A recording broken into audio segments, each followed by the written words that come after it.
What's going on, everybody? Welcome to the Whole Elephant. Today, I'm super excited about the guest that I have on. I was so interested to talk to him. Parker Pannell is 18, and he's out here living in Hollywood on his own, trying to make the acting thing go, and being quite successful at it. He also is a social media personality and has 2.6 million followers on TikTok. I cannot for the life of me fathom being 18 years old and having 2.6 million followers following me on a daily basis. I think back to when I was 18, I can't even process what that would be like. And so I was super excited as we're doing this podcast, trying to look at different perspectives on life, how people are living, what's it like in life in their shoes. I was super excited to chat with Parker and find out what that's like to be 18 and have 2.6 million people following you. So sit back, relax, and enjoy the chat. Parker, what's going on, man? How are you? Hey, what's up? Thanks for having me, man. Dude, I'm glad we were able to figure out a time. You're a busy dude right now. You're a busy guy. It's been pretty crazy lately. I guess for a kid my age, there's so much going on, and I live out here in Los Angeles by myself, so trying to manage my schedule can be pretty hectic. Yeah, let's give people a sense. You're 18? I am, yes, sir. And you just moved here. Don't call me sir, bro. This is My bad. I'm sorry. I'm sorry. People tell me not to. It's such a habit. It's the way my parents have raised me. So I try to break it out here in LA, but No, I'm sensitive because this year, 2022, I'm turning 40 this year. And so I don't need 18-year-old kids calling me sir yet. It just makes me feel too old, man. my bad, bro. I'll call you bro. I'll call you bro. So you're 18, you moved out here from Kentucky. I did from Lexington. That's awesome. And you're living alone. This is you making your Hollywood dreams right here. It is. I moved out here when I was 14, and I moved out with a legal guardian. Her name was Hannah, and I lived with her for a year. And then my parents have always come to visit back and forth. They just couldn't make the move with me because they have their work back home, and my sister's there, and all that stuff. It's really hard to move across country. Sure. So I moved in with a legal guardian, and then after a year that just didn't work out. So we found a new legal guardian, and then I moved in with a supermodel, which was so much fun. And I was really hoping to get a reality TV show off of that. And I swear I tried to make it happen, but it was just very, very difficult. Yeah. Yeah. So, and then I guess a couple months later, she moved out, and then I started living by myself around 17. Yeah, I want to go kind of back to the beginning of all this, but first of all, congrats are in order. You debuted a new show this week on Nickelodeon. Tell us a little bit about that. Thank you. Appreciate that. It's called Warped. It's about these two kids who own a comic book store, and they're creating the greatest graphic novel of all time. And I play the character named Carl. He's kind of the antagonist of the story, and I love to bully those kids. I work at the sporting goods store, which is very fitting. I love sports in real life. And I just make fun of them for kind of loving comics and all that nerdy stuff, because that's complete polar opposites of Carl. Yeah. No, I mean, I say congrats are in order because of that. Also, I being kind of Hollywood adjacent my whole life, your story is not unique. People listening might not understand that moving out here at 14 with a legal guardian, like that happens all the time. That's a very common story, but usually the story fizzles out and nobody actually gets the Nickelodeon show. And that's a very common story too. So man, getting it, that's a big deal. Thank you so much. It was a big deal. It was pretty much the only reason why I moved to Los Angeles in the first place, just to work on a show like Nickelodeon. I was texting my parents just a couple of minutes ago, if I literally left LA today, I can successfully say that I accomplished all of my dreams. Yeah. And now, obviously I'm shooting for the stars even bigger and hoping that I can accomplish more. But man, it was such a cool experience. And I'll be in 3 more episodes. I'm a reoccurring guest star, and it's been a big role. It's been perfect too, because if I got like a series regular role at this time in my career, I don't think I'd be ready. Mm. I understand now how much preparation it requires. You have to literally be at it 24/7. But with Carl, it was the perfect amount of memorization, perfect amount of lines, and the character was perfect as well. Yeah, that's awesome. Take me back kind of to the beginning. When did you first realize, hey, I like this acting thing. I kind of want to jump into this? I so again, I'm from Lexington, Kentucky, and I was just a normal kid living a normal life, and I'd like to think my life is still normal now. It's normal to some people in California, but in Kentucky, it's completely different. And I went to school. I played sports. I played baseball, basketball, swimming, diving, anything you can pretty much think of. Mhm. And I was always the athlete, so that's why Carl's so fitting. And I remember my school, they came out with a play called Peter Pan. And this was kind of, I don't know, they didn't really do many plays. I think this was the first play my school ever did. They always did musicals. Mm. And so they did Peter Pan. And for some reason, I don't know why. Well, actually, now that I think about it, the reason why was because I made a little bit of YouTube videos here and there. I had a YouTube channel, Lil PTV, and that was a really, really big part of my life. And so I guess that's kind of what sparked me to want to be in the play. But I Yeah. said, yeah, let's be in the play. So I auditioned for Peter Pan, the actual role of Peter Pan, and I didn't get it. I don't know why, but I got the role of Mr. Darling instead. Yeah. And again, that was a great role because for the first one ever, it didn't require too much preparation where I had to be just glued to the book. And I still did, of course. But I was Mr. Darling and I was also the stunt pirate. So I fell back pretty far. And that was probably, it's like the highlight of my career. And at first, when I was memorizing lines, I hated it. I hated every moment of it. And I've actually never told anybody this story, but it was horrible. It was the worst thing ever. I was like, why am I doing this? I should have just stuck to playing sports. Yeah. And then once the actual final showtime came along, I realized, I was like, whoa, this is the best thing ever. I realized how much I loved entertaining people and how much of a passion I have for it. So we had two shows, and that was pretty much the end of my not theatrical, my stage career. I've never done anything on stage since. Yeah. I was a sports guy growing up too, and kind of discovered music and writing later in life. So I totally get that. I totally get that journey. A big part of your journey has been social media things, YouTube, TikTok. How did that start? Did that start as I'm going to use this tool to become famous, or did it start as I'm going to mess around with my friends, or like what was the starting point for starting those things?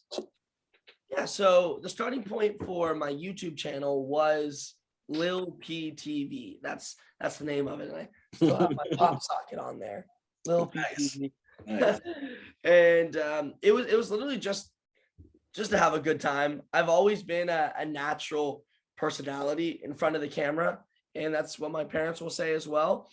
And it kind of just happened, and the numbers were growing once I started on TikTok. YouTube, I never really experienced much fame. I had a couple viral videos here and there, but it was pretty much just all of my hometown friends watching them and laughing and cracking up, and I built a little bit of an audience. But then once I found TikTok, it just started skyrocketing, and it was never to become famous. That's not why I started social media. It was more just because I knew that it would help my acting career. I knew that having a following, I could go into an audition and say, hey, I have X amount of followers. Yeah. That would definitely benefit me. It wouldn't hurt me by no means at all. Yeah. Yeah. Was there a point in time where you reached a certain amount of followers? Was there a point in time where you realized, hey, this is a little bit more than me just kind of messing around and making videos? This is a business. Like, I have to start scheduling these things. I have to, because I know with TikTok, especially, like the algorithms, all that stuff, was there a point in time where all that came into play, where you're like, I have to turn this into more of my job?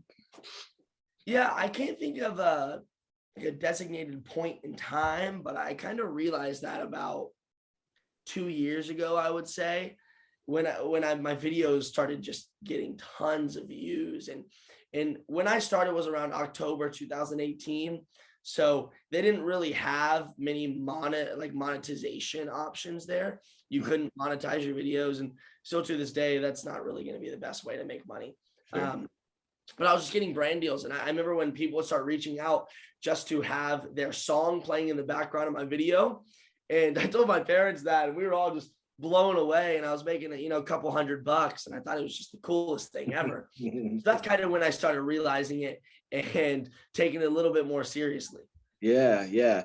It's interesting because, like I said, I'm almost 40. And You, I have friends of the same age that are actors that have been, in Hollywood grinding it out, doing their thing. And you are the wave that they're fearing, because you're coming in, like you just said, like the studios care how many followers you have. yeah. Like that's a thing, because if you are on a Nickelodeon show and you say, hey, I'm on this Nickelodeon show, that is an advertisement for their 2.6 million, your 2.6 million followers. That's part of their marketing. Is that like a weird thing to you? That you're walking in with something more than your talent, or is that just like, hey, that's part of the resume, that's part of how life is now? It's definitely, I would say it's part of the resume. I've wanted to be an established actor my whole life, and social media fame has also been something I've been chasing, more of the recent years. But when I go in, to work, it's not, I didn't book that job because of my followers. And I know that for a fact. Yeah. I definitely think, like I said earlier, it helped. Definitely. I don't think it hurt me. But I've been training for the past 3.5 years to actually improve my craft and kind of hone my skills. And I think it's worked. So I kind of just use it to my advantage. I try not to think about it too much, because we're all kind of doing our own little thing. And that's what I've realized in Los Angeles is people don't really care about what you're doing. You're kind of the only person that cares. You and your family, that's about it. So Yeah. you just kind of have to focus in and just do your thing. Yeah. When you're creating for specifically like for TikTok now, right? When you're creating, how far out are you planning your schedule of videos? How far out are you creating to try to keep up with, I got to post every day, I got to, do all these things that the algorithms require? Sure. I wish I could say my schedule is a lot, is a lot, very hard now, but it's not. Now I'm not really posting on TikTok anymore. It's not my main priority, because like I said, the reason why I wanted to grow the followers is just to work on a show like this. And I have the numbers. It's been something I've been wrestling with my head for the past couple months, because my views on TikTok have started to drop just because I'm an older creator. I'm no longer a fresh face on TikTok. Yeah. The algorithms change. That's quick, man. I know. That's quick. You're 18 and you haven't been on there for that many years, and you're an older. Is that a scary thing? Is that weird? Oh no, it's really scary, because I see my social media career deteriorating right in front of my eyes. Yeah. It's really, really discouraging. I'm reaching out to every person I can. I will openly say that I hate TikTok. The people that work there are not very nice, except for a handful. But they don't reach out. I'm trying to reach out to them, and they won't answer. My friend with over 10 million followers, he's having issues with his account, trying to reach out to TikTok. Hey, we need your help here. They won't answer him. So if my friend with 10 million followers can't get an answer, then me with 2.6 million won't be able to get an answer either. Yeah. Yeah. Is there a way, like, I can't calculate making a video and posting it and it going to 2.6 million people. Like, can you know what I mean? Like, if you were like at Staples Center or crypto.com center or whatever it's called now, and like at halftime of a Laker game, you stood in center court and like played your video on the Jumbotron, like that would be a scary thing, right? And that's only 20,000 people. You know what I mean? Like, is there, like, do you lose that sense that it's going out to that many people? It's funny you say that. I have lost that sense. I think when it really came to realization was probably about a month ago. I went to a Morgan Wallen concert. Pretty much all I listened to was country music. Sure. And at that stadium, I'd say there was probably about 15 to 20,000 people. Mm-hmm. And I looked around and I was like, whoa, Wow. Yeah, So I have this many people times however many following me. And I was like, whoa, that is a lot of people. that's That's crazy. a whole lot of people. So I would say, I'd say about a year and a half ago when I was really uploading my videos constantly, when I had that strict schedule to answer your question, I was posting 3 videos a day, every single day. And I was not missing a day. And that's how I rose to, I guess you would say, stardom on TikTok and social media as a whole. But now that, my views are starting to drop and I've built up that established following that I want, I don't need to be putting that much time into it. Sure. But it was a really, really difficult process to grow those numbers. And since it kind of just slowly rose, it wasn't like it was just a one-hit wonder thing. I feel like if that was the case, I wouldn't appreciate it as much. But since the numbers slowly grew, I don't think about it as much as, oh, about to post this to 2.6 million people. It's kind of Yeah, just posting it to my friends. And sure, sure, sure. Um, I want to know. I I'm not on TikTok a lot, Mhm. but I've been on there a little bit, and I wanted to get your take on this. It seems like TikTok operates differently than the comedy world or anything else because there's like a fine line between stealing and, oh, I'm just doing a trend. Mhm. You know what I'm saying? Like I will see the same joke done 1,000 times to the same audio with the exact same caption with, you know what I mean? And when it's clearly like the 50th time, you look at the comments and people are like, "Oh, you're so funny. This is hilarious. Oh my gosh, yes." But like, how is that not just stealing? Like it's like TikTok doesn't exist in that world. You know what I'm saying? It is stealing. And I would, There it is. It's done. Fine. It's stealing. I mean, and I can't like sit here and blame people for doing that because I've done the same thing. I fall short in that category because the thing is, it works. Kind of like you said, TikTok is still promoting videos even if you're stealing someone else's content. And me personally, I've stole a couple videos here and there, but I try to be a little bit different. I did an interview recently with a magazine, and they pretty much asked me the same question, and I kind of said I like to put my own twist on things and be a little bit different. That way, I'm not the exact same. Um, because the video, with trends and social media and how it all works, it's trends that will start showcasing your video.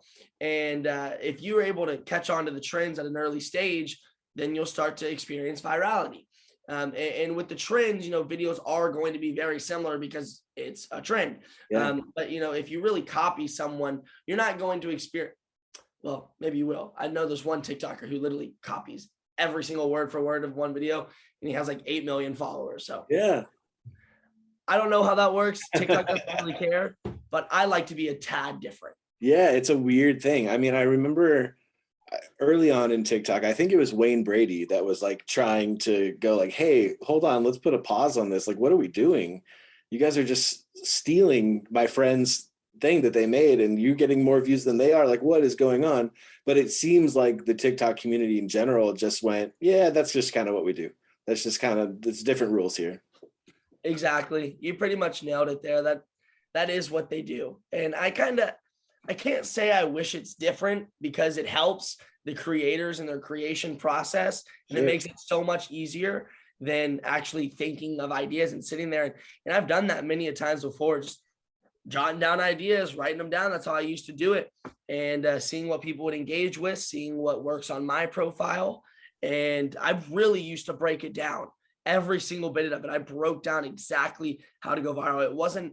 It definitely wasn't a one hit wonder thing. Videos would start to pop up on the For You page and slowly get more exposure. And then it hit. Yeah, it was calculated. For Yeah, sure. I think it has to be, Mhm. right? At a certain Yep. point, it has to be. Definitely. I was watching my good friend at TikTok. This is one of the probably the only people that I like there. His name's Cudsy. He's amazing. He's been super beneficial to me. He posted something on social media and he nailed it. He literally nailed it here. And I will bring up exactly what he said here. Let's see. Where is he? Oh, he said, Pro tip: virality is fun, but a real community pays the bills. Don't look past the few who support you today in hopes of catching the attention of millions who don't really care about you tomorrow. This is community 101. So basically what he's saying is, if you just get one viral video and you get millions of views, sure, it's going to be awesome to experience in the moment, but not many of those people are going to stick around and be your everyday followers. Yeah. If you have a multitude of viral videos, then you'll start to build a community and people will stick with you. In my community, I call them the pancakes, Parker's pancakes. I have a pretty young audience, so it's fitting. And that's what's really important as a creator, to build that community, or I like to call it followers. Wait, how did I say it? Followers instead of fans. I used to reference that a lot. I think fans are there's so many of them, but if you have a couple of followers, that's all you need. Followers will be invested in everything that you do, not just what you're doing on that one platform. Right. Exactly. Yeah. So you move out here on your own.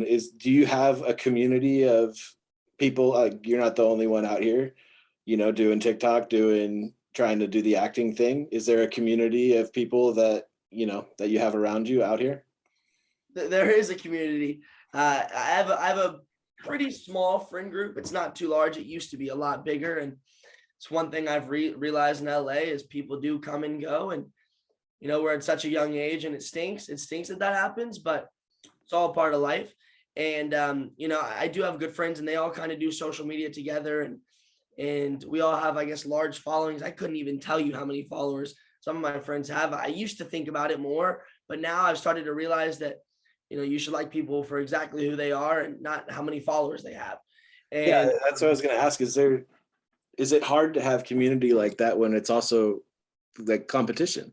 You guys are sometimes going out for the same roles, or is there just this mutual understanding? Hey, we're going for the same stuff, but let's just be friends. Or is there like a competition weird thing there? There is competition. There is. And at least with my best friend, we look very, very similar.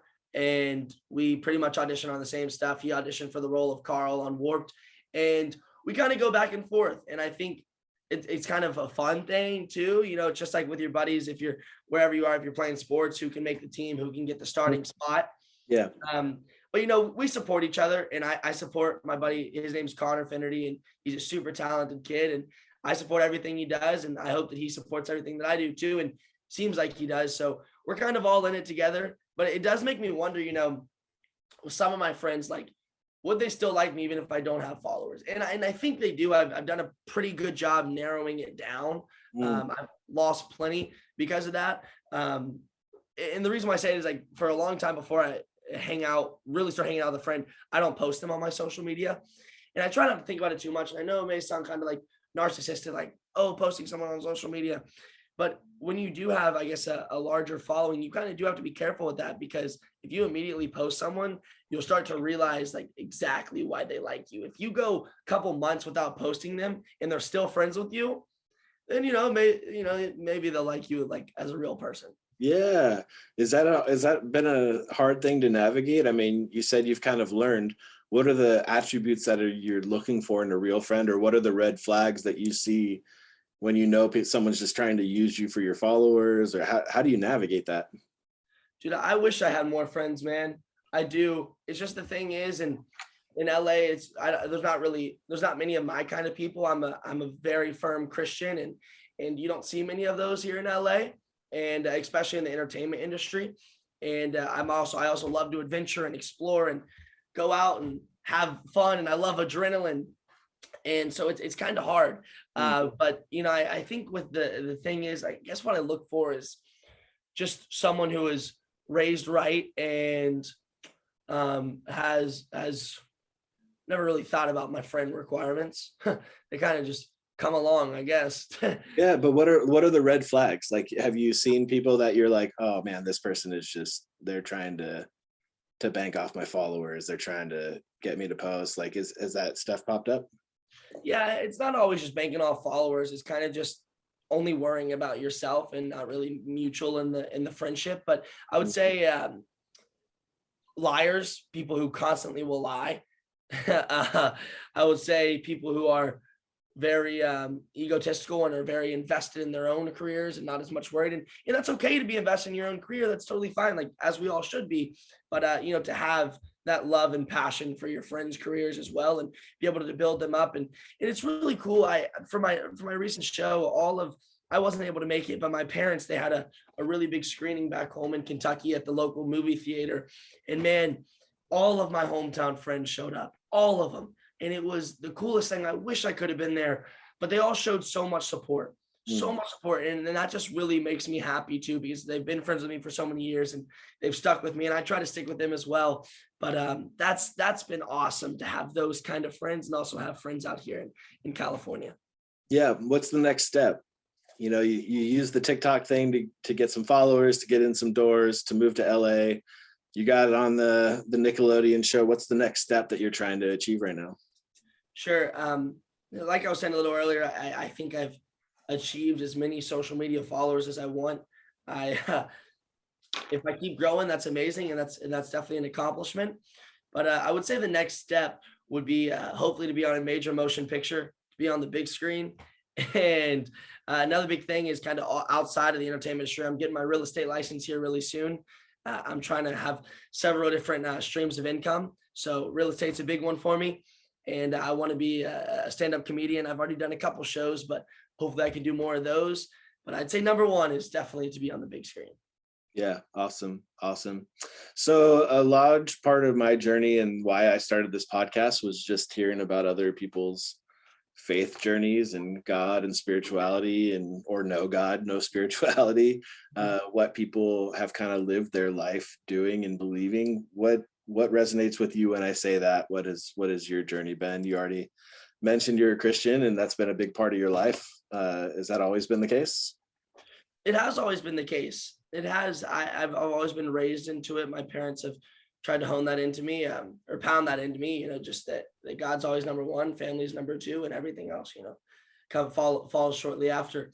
But I went to church as a little kid, and I still try to go to church out here, and I've always had a really good relationship with God. And last year I wrote down a goal to build a stronger relationship with God, and unfortunately, I don't think I did accomplish that. I wish I could have. I was marking off my list, and I don't think I could have done it. I kept saying, oh, I'll read the Bible tomorrow, or I'll read it in a couple of weeks. And I never really got around to it. What does that mean? Like in your brain, when you think I want to have a stronger relationship with God, like what does that mean? I don't know. I don't know what it means. You tell me. What do you think it means? Well, I want to know what you were feeling that would even spark that goal.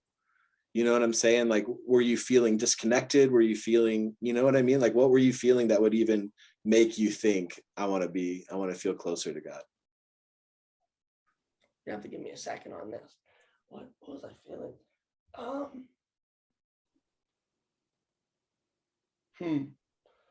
I guess what I was feeling is probably just like,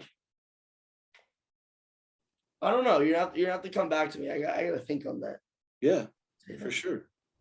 I guess probably I have a really, really good friend. Her name's Anna, and she's been awesome in my life. She's from Kentucky, and she has an amazing relationship with God. And I aspire to be more like her. And I think that's just the best thing ever. And I wish that I could have the same. And I guess I see the way that she talks about God, and in the way that she's really devoted to her scripture. And I think I'd like to be the same way. I think also I see so much stuff in California that I don't really like. I think that's another big one. I just see a lot of those things, and that's made me want to grow closer to God in my relationship. I've always been a really far away. How do I put it? I don't drink, I don't smoke, I don't do any of that. I've always been very, very firm on that, and I never have, and I never will.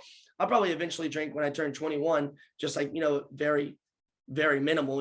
I never plan on getting, you know what I mean? Like, it's legal then, but I've always been very firm on that. So I see that all the time in California, and I know that's something that I don't like. And I feel like I should do more than just not doing that. I think that's another big thing that's trying to bring me closer to God. is that, and also trying to regulate my cussing and just like my language that I use. That's another big one as well. And I just think I can eliminate that by building a stronger relationship with Christ. Yeah. Was there, I mean, was there things when you moved out here that made you go, oh man, I'm going to have to be solid and grounded in something to be able to get through what's going on out here? Not to mention just the pressure of having that many followers, the pressure of auditioning. That's not a fun process for anybody. You know, was there stuff that you experienced when you came out here that made you think I need to be grounded in something a little bigger than myself? My parents would just always just tell me, say, hey, you do have to be grounded, and try not to think too much of yourself, and so on and so forth. I can't think of one exact moment. It's kind of funny, people say kind of what you said all the time. It's like there's so much pressure, there's so much this, there's so much that, and I can't really say there was. I came out here on a whim, obviously with a dream, knowing exactly what I wanted to accomplish, but I was never pressured into it. This was my own thing. It was not like a fanatical sports parent where they're saying, oh, you need to join sports, oh, you need to get in the entertainment industry. It was just something that I always wanted, and I've always had a lot of confidence, and I kind of knew that if I keep on pushing, then something will happen. So sure, I guess I don't really get nervous, but I guess I was a little I had a little bit of nerves in me when I would go into some of my auditions, and now I feel like I'm pretty chill. But I just knew that I got to keep going. I got to keep going, and thankfully, I haven't really felt that pressure, seen too many bad things that have brought me like farther away from God. Yeah. Does your relationship with God, your connection to faith or whatever, is that going to influence how you approach the industry, how you approach roles, or are you going to turn down stuff that you don't feel comfortable about? Like to what level is your faith going to kind of guide your career in that way? Sure, I've turned down already several roles on just things that don't match my morals and things that I don't really approve of. So, 100%, yes, it will. And it's not, when I say like I approve of, I mean it's totally fine, do your thing. But I guess kind of just like when I do it, it just wasn't how I was raised. So I'm still trying to just stick with like the not only just family friendly. That's kind of the content that I do make, but it's more just um I don't know. I think I already nailed the question, I guess. Yeah, yeah. No, I mean, that's a weird part of acting, right? Sure. It's not you that's doing it, but it's you behind who's doing it. You're still kind of representing whatever action that is. You know what I mean? Like Mhm. I can't imagine, I'm married and have a daughter, and I can't fathom how married people do sex scenes with other people, or like do I can't even imagine like watching myself murder somebody fake on TV. You know what I mean? Like, is there that weird thing of it's the character, it's the role, but I still don't want to be the one doing it on screen. I don't want people see me do that action. Yeah, sure. There definitely is. I don't mind murdering someone on camera. That sounds so bad. But if it's for a film, like I would totally do that. But I like kind of you nailed it. Like what I'm kind of referencing when I say that is like a sex scene. I wouldn't do that on camera. That's not something that I would want to promote, I guess. So that's kind of something that I would steer away from. But I guess murdering someone or stabbing someone for a film, I think that's totally fine. Because in hindsight, you're playing a character. It's not you. You are representing the character, I guess, but you're acting. That's how it is. Sure, sure. Let's end with, if there's kids listening that are like, he has everything that I want. I'm Mm. trying to do the social media thing. I want to make it to Hollywood. I want to be on a Nickelodeon show. What have you learned? What advice would you give of things that you have learned along the way? Tell you what, man, it's just keep on dreaming. Keep on dreaming. I know that's such a proverbial saying to just keep dreaming, but I never realized that until just this past couple of weeks that dreams really, really do come true. If you set your mind for it, if you set your mind to it, it can happen. I think that luck is a byproduct of hard work. I don't think you just get lucky. I definitely don't. I think if you work really, really hard and you know exactly what you want to accomplish, you can make it happen. And I know some people don't have those opportunities to come out to Los Angeles or so on and so forth. But you can do your thing and you can become a big fish in a small pond. And out here in LA, I'm just a small fish in a big pond. Yeah. But become as big as you can in the town. If we're talking social media, just keep on posting and try to build that following where you are. And then once you think you're comfortable for that move, then make that move. But yeah, set your mind to it. Stay grounded with your morals and keep on pushing. Don't stop and shoot for the stars. Shoot for the stars, man. Awesome. Dude, thanks for taking the time, man. I'm a pancake now. I'm invested. I'm invested. I'm not a fan. I'm a follower. Man, I'm gonna be excited to watch what happens to you over the next couple of years. And you're a good kid, and I'm rooting for you, man. Thank you. I appreciate that. All right, thanks, brother. Appreciate you, man. Sounds good. Later.